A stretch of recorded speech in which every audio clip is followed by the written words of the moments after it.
இப்போ ஏன் எல்லாரும் ஏன் மூஞ்ச பார்த்துட்டு உட்காந்துட்டு இருக்கீங்க? அப்போ ஆன்சர் தெரியாது யாருக்கும். தெரியாது மிஸ்.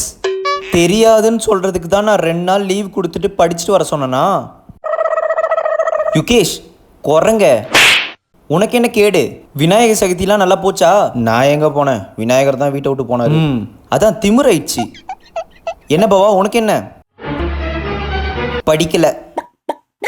அப்போ எல்லாரும் விநாயகர் சதுர்த்திக்கு அந்த கொல்கட்டியை மட்டும் தின்னுட்டு மட்டும் வந்திருக்கீங்க, அப்படிதானே? இப்போ யாருமே இங்கே ஆன்சர் பண்ணலைன்னா இன்னைக்கு நான் கிளாஸ் எடுக்க போகிறதே இல்லைம்மா.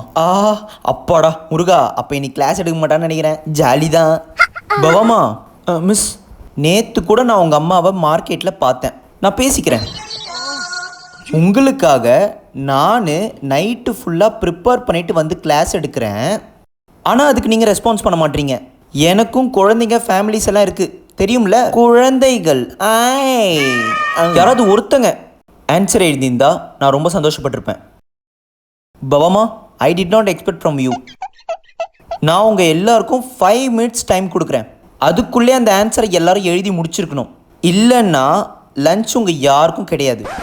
தாமாஸ் டே முருகா, நம்ம பிரேக்லேயே லஞ்சை முடிச்சிட்டோன்ட்டு இவளுக்கு தெரியாமல் இருக்கு மிஸ். நாங்கள் கண்டிப்பாக முடிச்சிடுவோம் மிஸ். சாரு வா நம்ம படிக்கலாம். ஏய் என்ன சத்தம்? நான் சொன்னது புரிஞ்சுதா? எல்லாரும் படிங்க.